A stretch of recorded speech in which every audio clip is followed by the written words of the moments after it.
अमित शाह जी का एक स्टेटमेंट आपको मैं सुनाता हूं। राहुल गांधी पर वो बोले हैं, क्योंकि अब हम बात कर रहे हैं कि किस पॉलिटिकल पार्टी की जीत की क्या मंत्र हैं।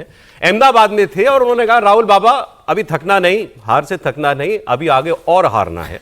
फिर उन्होंने कहा कि आगे जो चुनाव होंगे, अभी पश्चिम बंगाल का चुनाव होगा, तमिलनाडु का चुनाव होगा, वो भी आप हारोगे और 2029 में नरेंद्र मोदी एक बार फिर देश के प्रधानमंत्री बनेंगे। राहुल बाबा अभी हजी तमे थाकी ना जाओ हारथी। બંગાળ અને તામિલનાડુમાં હારવાનું છે નક્કી કરી નાખ્યું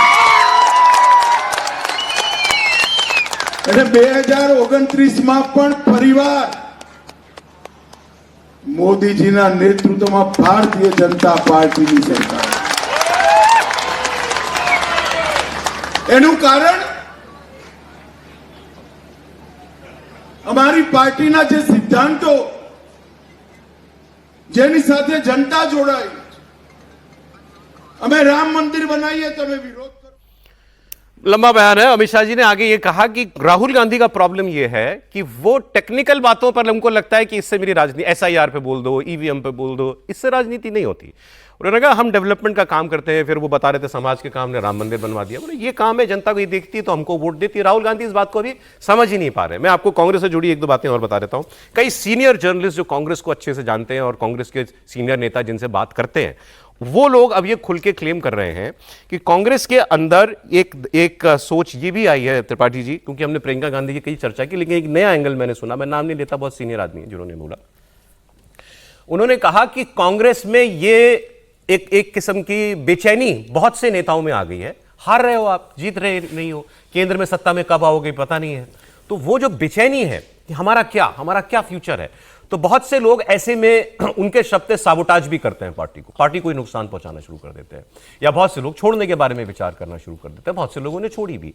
ऐसे लोगों को ये आस दिखाना कि अच्छा राहुल जी में भरोसा कम हो रहा है तो अभी प्रियंका जी आएंगी, इसीलिए भी प्रियंका जी का नाम जो है आप आजकल जो है जोर शोर से सुन रहे हैं। तो ये चलेगा, हाँ कि ये चलेगा। Don't lose hope Tripathi ji. नहीं, ये बिल्कुल है ये, और सच बात है ना भाई। जब हर कोई ये कहता है कि कांग्रेस की जो कांग्रेस आई है, जो इंदिरा जी ने बनाई थी, तो उसकी धुरी गांधी परिवार है, तो अगर धुरी ही नहीं रहेगी तो फिर क्या चलेगा? फिर तो कुछ चलेगा ही नहीं। अब धुरी कमजोर हो रही है तो उनको लगता है कि धुरी में कोई और है क्या।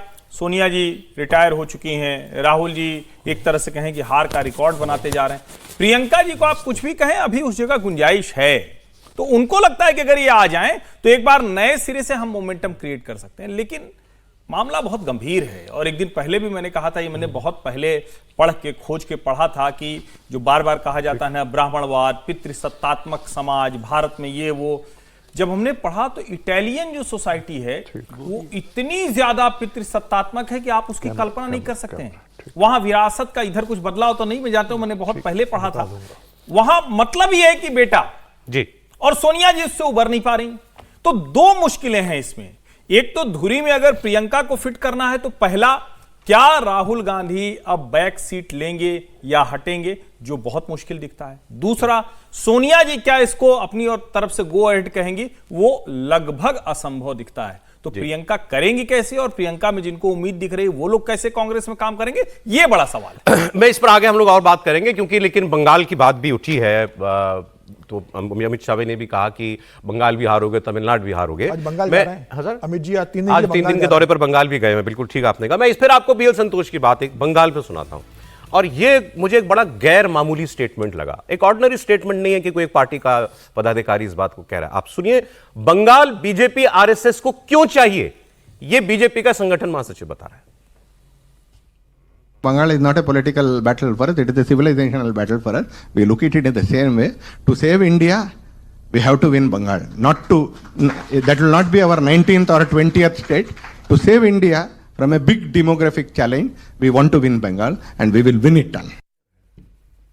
To save India, we will win Bengal. और बड़े जोर से उन्होंने कहा we will win। जी बिल्कुल सही कहा। देखिए, बंगाल में जिस प्रकार की डेमोग्राफिक परिवर्तन हुआ है, डेमोग्राफिक चेंजेज हुआ है, आखिर बंगाल मुस्लिम और हिंदू के आधार पर ही बटा था, और जिस प्रकार से मुसलमानों की जनसंख्या वहाँ पर बढ़ी है, खास करके बांग्लादेशी मुसलमान जिस प्रकार से आकर के वहां पर बस गए। जिसको उन्होंने कहा डेमोग्राफी चेंज। बार बार मैं कहता हूं टीवी राजेश्वर की रिपोर्ट हम लोगों को भूलनी नहीं चाहिए जो 1998 में आया था।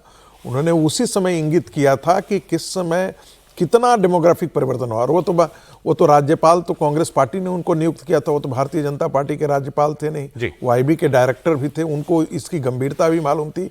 तो जिस प्रकार से एक जिसे कहते हैं ना हार्मोनिक प्रोग्रेशन में मुसलमानों की जनसंख्या बढ़ी है, और जनसंख्या में बदलाव से 10 सेकंड दीजिए, जनसंख्या बदलाव से पूरा कल्चरल विमर्श बदल जाता है, पूरा राजनीतिक विमर्श बदल जाता है।